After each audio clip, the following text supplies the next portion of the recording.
Today I'm speaking with Elizabeth Cox. Elizabeth is the founder of Should We Studio, an independent production company dedicated to projects that will raise awareness of the most important issues facing humanity. Empirical evidence of the impact of storytelling. There are a couple kind of psychological phenomena that are kind of relevant to this, but I think one that's especially helpful is this idea, it's called the mere exposure effect, which is basically that repeated exposures to certain portrayals make people positively inclined towards them, or even if they're completely novel things and ideas. So this is something that's so old and so extensively studied that most of the recent studies on it are little pieces of it. But for example, showing stalking and other kind of emotionally abusive behaviors negatively in films makes people more inclined to view them negatively in real life and not romantic or whatever. And similarly, depictions of mental illness that are kind of accurate but not scary or fear-mongering and sort of humanizing have a similar effect where they shift people's perceptions on that. So there's a lot of examples like that. Those are just a few. And I think there's enough that we can be pretty confident that this idea of de-weirding is credible, which is good. We got to start somewhere. And then looking at climate change and environmentalism and some of the history there, I think are some of the best examples. And there's kind of no example bigger than an inconvenient truth, right? So there are a bunch of studies done to try to assess the impact of an inconvenient truth. And a couple that are kind of interesting, again, problems with all of these, but they're decent. One was looking at carbon offsets in the US in zip codes, within 10 miles of a theater that was screening an inconvenient truth. And then the control group was ones further away and whether that increased. And they found that it did. And of course, you can think of a lot of things that are confounding there, right? But a lot of them are actually still related to the impact of the film. So, it's pretty good.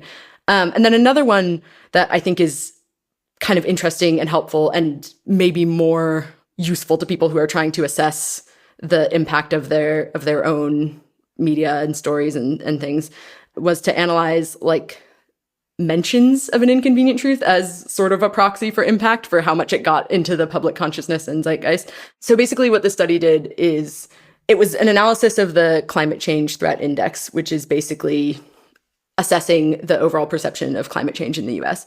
And they took mentions of an inconvenient truth in the New York Times as sort of a way of measuring the zeitgeist, not just oh, it's released, it's out in the world, but it's still getting awards, it's still getting talked about, it's still getting debated, and actually found that it was the third most significant predictor of change in the climate change threat index from 2002 to 2010, which is kind of crazy, but very cool, I thought. And I think that idea of choosing something like mentions in the New York Times, adjust as needed for your thing, to use when you either don't have data like views or retention, or you're trying to assess something beyond what that information can tell you, is kind of cool and useful and helpful. The hits-based approach to storytelling. There's one path to the storytelling impact of an inconvenient truth where it's you just get into the public consciousness, and this is just you have this very small impact on so many people that you end up having a big impact. And then kind of the opposite of that, which I think has also been true at least a couple of times, is having a big impact with just the right person or small group of people. So the one that stands out to me is apparently President Reagan having watched the day after this TV movie on nuclear war that had a crazy amount of viewers in the 80s. He apparently watched that, was so horrified that he completely updated on this topic of how important it was. And in a way that I'm sure the people who were making it did not have this as an ambition. They were probably seeking it being more an inconvenient truth of hey, we just need to update everyone's public consciousness a bit. But then you end up getting to the president of the United States and then have this crazy impact. I don't know if you've heard of other examples like that. Yeah, one really similar one, I think, is with Nixon and the Andromeda Strain, which is a novel by Michael Crichton, who also wrote Jurassic Park, just totally updating his views on bioweapons as a threat worth taking seriously based on reading that book. And then I think there are a ton of examples, and I don't know. I'm always a tiny bit skeptical of when people are pointing to the things that most influence them because, I don't know, did they really? But I think there are so many examples of sort of tech leaders like pointing to specific works of science fiction that I think a lot of them do go as far as say gave them the idea for whatever thing they ended up inventing. But I treat that with a little bit of skepticism. So I think like Steve Jobs said that about Asimov's work. I think Elon Musk said it about Hitchhiker's Guide to the Galaxy, which is one that's a little bit harder for me to wrap my head around. But yeah. Yeah, I was going to say that like because it's very hard to predict, like Hitchhikers, it's a good example. Where it's like maybe they wouldn't expect this. Maybe if you're writing stories like that, you can almost think of yourself as being like part of a portfolio of like other science fiction writers, like in this case of like, look, I'm going to can just contribute to this like this medium. And then one of the 1,000 of us doing work in this area is maybe going to like influence the right people. And it probably won't be me, but I'm still in a sense contributing because you're like expanding the space of like, you know, possible like things people could run into. Yeah, I think that's a great way to think about it. And also because of the need for repeated exposures to out there ideas, that's also sort of related to that. You know, you might not be moving the needle entirely by yourself. And I actually don't think that's entirely different from people in most industries trying to have a positive impact on the world, right? Yeah. I mean, it feels sort of more, it can feel more speculative and hand-wavy with works of fiction or other forms of storytelling, but I'm not actually sure that it is. Yeah, no, I mean, it's a great point because, yeah, if you are someone who starts a maternal health charity in sub-Saharan Africa, you may think you only have like a 20% chance of this working out and having a big impact. But you should do it anyway, because if you get enough people who are willing to like make these bets, then eventually, you know, ones will pay off. And, you know, collectively, the thing that really should matter at least is just like good being done in the universe. And yeah, the more we can kind of get past this thing of like, it needs to be me being the one having the impact. I think like, yeah, the world's going to be better for that. And I think it's fair to apply that to storytelling actually, is that, okay, yeah, maybe it is only 1 in 100 of these stories that have this big impact. But if the impact of that 100th story is big enough, then it can kind of like, I don't know, pay for the rest of us in a way where it's like, you know, it's kind of like, I don't know, like a VC firm who like invest in 100 different companies. It's like sort of the successful ones sort of pay for the other ones. Yeah, and it's definitely going to be a bit hits-based. Yeah, exactly. You could just be like, yeah, this is just storytelling is just a hits-based thing, but that doesn't mean it's not high impact and expectation. Yeah. Debating the merits of thinking about target audiences. When I'm starting with an idea and sort of arriving at the treatment for it, I don't actually think it's helpful to think super specifically about a target audience. I think for me, I am always trying to find the closest thing to a universal truth, or I guess trying to set an ambitious goal of like, if I were to do this as well as it could possibly be done, anyone would be able to relate to it, right? Like, obviously that's a very ambitious goal that we're never going to meet, but I do think that should be the starting point goal of anything. That's how you find what's important and meaningful and will make people feel that the subject matter is important or will make them feel connected to it. I guess when you look at the ways people consume content, kids love stuff that's intended for adults or ostensibly intended for adults all the time. Adults love stuff that's intended for kids all the time. So I really do think that these ideas of target audience that we have or that are sort of setting the mandate at, you know, broadcasters or commissioners or whatever don't super correspond to how people actually enjoy stories. And so I am fairly resistant to that. And I also think especially for less experienced people, you can kind of fall into a trap of defining too narrow a target audience, which I think I've noticed this a lot with this idea of who is your ideal viewer? You know, imagine them in your head while you make the thing. I think that's an easy way to unintentionally justify creative choices that aren't working. I think you can kind of like talk yourself into things that don't really work. And I also think that it's just really hard to make something while thinking about the audience. I think it just kind of doesn't work. It like breaks the magic. And it's hard. You want to keep clarity of vision and keep steering the ship, and you don't want things to get muddled. And I think thinking too much about the audience while you're making something can do that. You have to sort of stay connected to like what you've identified as like the most essential grain of truth in the thing, and focus on drawing that out. So basically, I think thinking too much about the target audience makes you think both too much and too little about pleasing people, and the results are bad. Yeah. No, I think that's reasonable. But I do think that we've mostly been like agreeing on everything up to this point. So I do want to push back on this like target audience not having this use, because that was my one dominating concern as I was watching all of the episodes of Ada. I just kept asking myself, I didn't know what the answer was, who the target audience was, which makes a lot more sense now.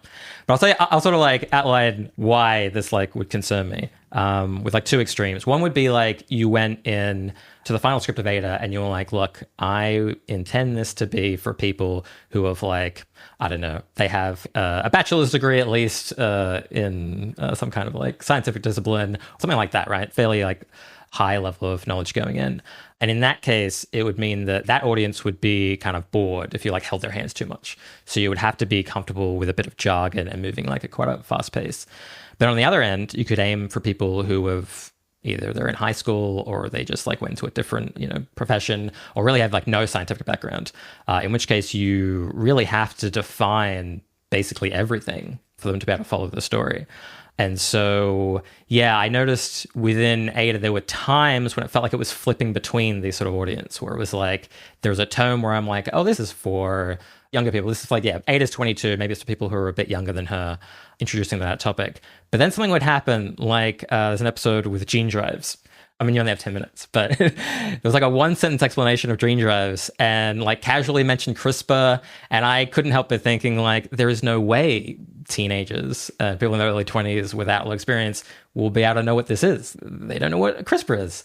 So I just kept on getting caught between being like, okay, if we knew we were aiming for people like under 20, who like without much of a background, I would be like wanting to go through the script and like putting like a big red line under like every piece of jargon and term and trying to define it. Mm-hmm. On the other end, if you were like, no, this is for people who understand all that stuff, well, then you can move faster. But yeah, I felt like it just, without having a clear target audience, you can get into this sort of uncanny valley thing where it's like both the tone is for one group, but then that group might not be able to follow the concepts. And if you lose them on the concepts, then they don't get to like follow the narrative arc. And yeah, this is basically like was my big concern here, and why I think at least partially thinking about target audience could be very helpful. Yeah, well, that's my little speech. Definitely the gene drives episode was, you are correct, the most difficult one to balance this stuff in. And I think part of that is, I think would come up with any target audience if you're trying to focus on the ethics of emerging technologies or technologies that don't exist yet. Because it's like, okay, we're not focusing on the technical, the how does this work side. We're not focusing on that. We're focusing on the implications. But there is some amount of the how does it work that you have to explain. So I think some of the tensions you point out are definitely there. I am not sure that I would attach them to not having a focused enough target audience. Ada versus other approaches to impact-focused storytelling. I recorded an 80,000 Hours podcast episode with AJ Jacobs a few years ago. Mm-hmm. And in that episode, I said to him that I thought the best approach to making a high-impact TV show, by our lights, was probably something like, you make something like a Mad Men, same level of writing, directing, acting, everything. But just instead of it being set in Madison Avenue in the 50s through 70s, it's like an open philanthropy like org. So, a premier grant making organization, maybe in a world where effective altruism didn't exist. Or like another idea would be you make something like a Breaking Bad, but instead of Walter White making this money for his family, he's planning to donate all of his money to effective charities. Although I realize that all the listeners will I think that now sounds like a much worse idea in the wake of the FTX implosion. But anyway, stay with me. So during COVID, like many people, I had a bit of extra time, and I wrote a pilot and a 10-episode series outline for a show that I call Bequest. And I ended up trying to combine elements of both of these ideas in that the characters, about halfway through the show, starred an open phil like org, and also it's like pretty dark and violent. And I'll put up links for my script and the series outline in the show notes for anyone that is listening who would rather check out Bequest before listening to this section. But basically, my overall thinking was that you try to make a show that's popular independent of the message. And then if folks are like super engaged, they'll kind of helplessly learn about a lot of EA stuff. You almost can't help but be able to pass a simple quiz on Madison Avenue in the 60s if you're a Mad Men fan, or actually apparently Breaking Bad generated a surge of interest in chemistry among students, and apparently even some people started to become like science bloggers, and obviously that wasn't their intention. But in big red letters in my mind, I thought it would be good to try and avoid as much as you can coming across as being preachy or like overtly educational, I guess, because I felt like you'd lose a lot of people. So yeah, I'm just very curious. What do you think of that broad approach? I think being preachy and being overtly educational are not really, I wouldn't say they're the same thing. I think I meant those being different things, actually. I meant one thing is like to avoid being preachy, and then like there's another thing of not making it over, but I do separate that. So I wanted to be clear that like I think of like Ada as being educational but not preachy, in that like if you were being preachy, I think moralizing, right? Yeah, so it's like, the kidney donation episode would have ended with you being like, and if you don't donate your kidney, you're an ethical monster. But you actually took pains to not be like that. Yeah. So I think overtly educational is fine as long as you're not making it seem like you're trying not to be educational, right? You have to be open about it. And actually, I think there's more examples of this in literature and fiction than in TV and films, in part because the exposition of making things educational is a little bit easier to work in. But like, I think a really good example of something that's narrative but overtly educational and intended for an adult audience is The Ministry for the Future by Kim Stanley Robinson is a great example of something that is overtly educational, but also, the point of it is fiction, right? So yeah, I think I agree with you. Definitely don't be preachy. I don't think I agree, don't be educational. So yeah, I guess it's like, so if you've got this sort of portfolio of approaches to storytelling, to fiction, trying to have an impact, I guess I was curious in your take on having like both these things exist, right? So it's like you have things like Ada, and then you have things more in this realm that I'm talking about. So I don't think I really see impact downsides between these two approaches. I think either, could be effective, and I don't really think that it's obvious which would be more effective, just based on like that amount of information, right? Assuming that these things are really well made and they're sort of adequately supported in terms of promotion and stuff. I think like for me, the sort of big risks for impact-oriented media projects, like the big failure modes, are not getting made and not getting released.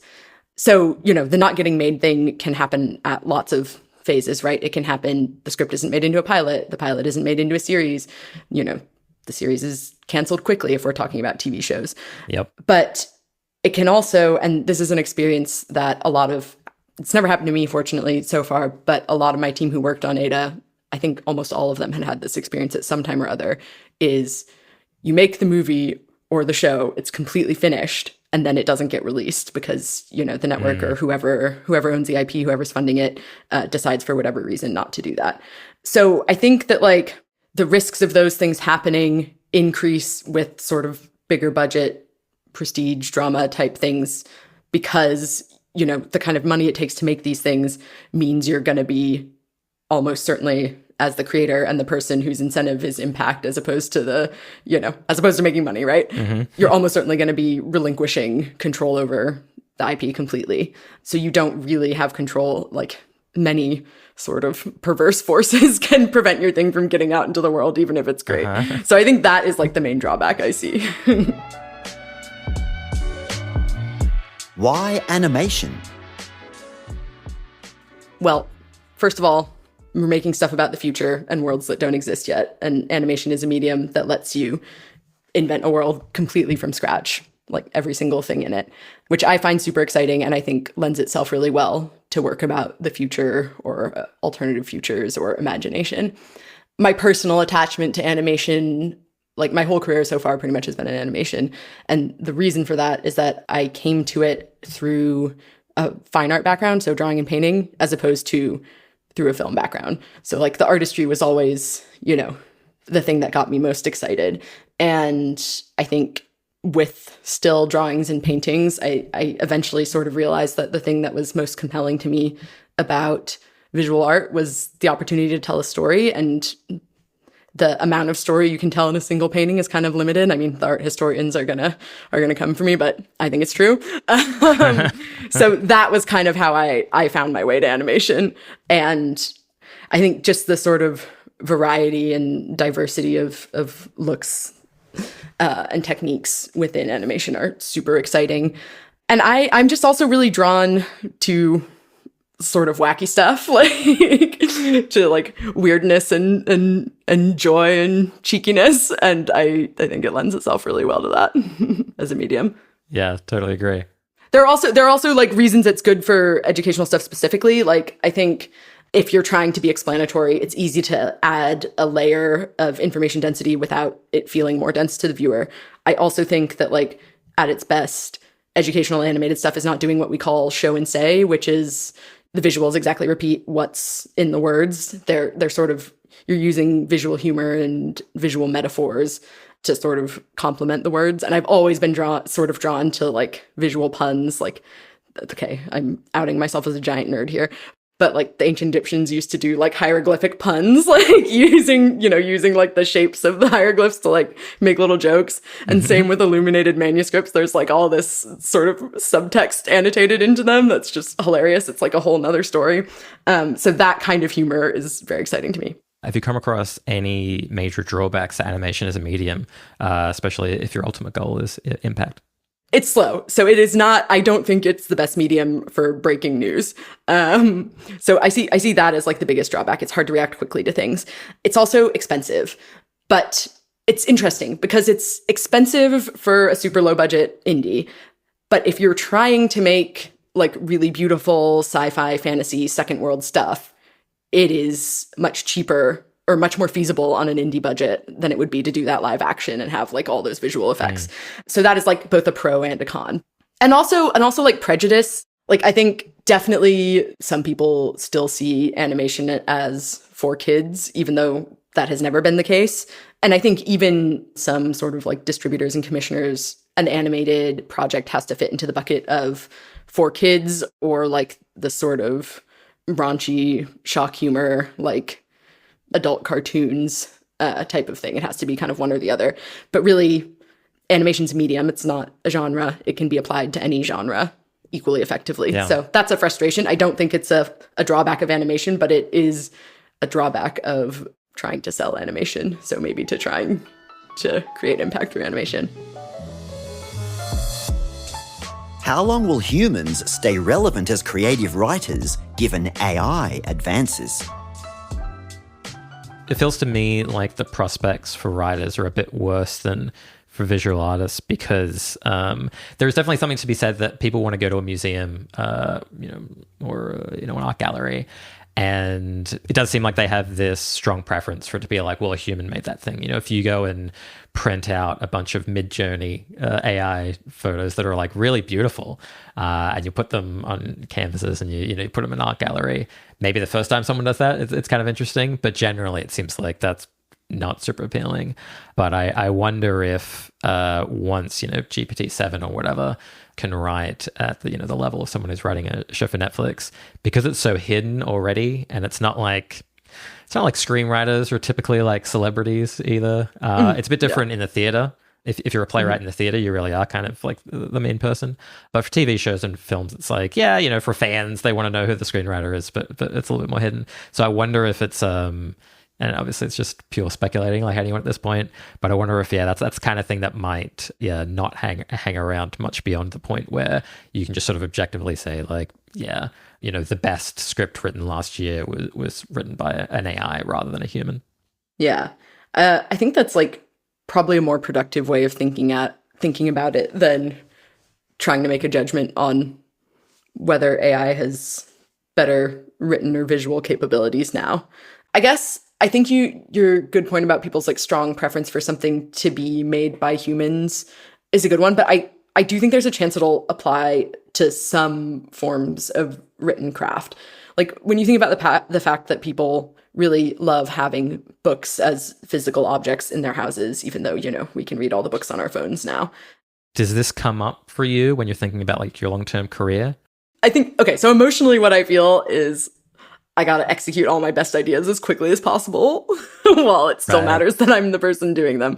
And that like, I hope AI doesn't replace people in creative things, but I don't think that's necessarily rational or even in my self-interest. If, AI is going well and making things great, like that would be good for me. Like, would I rather keep writing novels or have every disease be cured? I mean, well, emotionally, I would rather keep writing novels.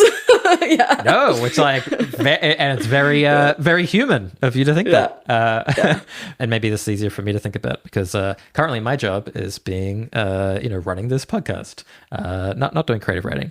And for me, if you told me like, in a year, GPT-5 is just going to be the best podcast producer and manager and whatever the hell I do every day, it's better at everything. Well, then I could actually be like, oh, great. I get to like just write then. And maybe it's better at writing novels and maybe it's better at writing movies too, but I just love writing. And so it doesn't actually feel too scary to me as long as, obviously a lot has to go right for the world to be okay. But putting it to aside, just say like, it's a good future. It's closer to these at least positive futures, if not utopias. But that one doesn't strike me as being terrible personally, but it does make sense that because you've already managed to do this professionally, is it hard to get past this idea of like, well, technically I could still do all of the projects I wanted to do, but the public, maybe many fewer people will read it or see them, or they don't need me. Like how challenging is that for you to think about? I think like two sources of motivation for me that are, maybe slightly impure, but I think they're the same for a lot of creative people are, first of all, like the drive to make the next thing better and put what you've learned and the new ideas you have into use. And like this idea that you could make something that is novel and just like really good. That's very motivating. And I think, for me, what art is in any form, whether it's written, visual, or whatever, is universal things expressed through unique specifics that right now comes from the person who's making it. So like, obviously I have a pretty strong attachment to my own weird little worldview in that way.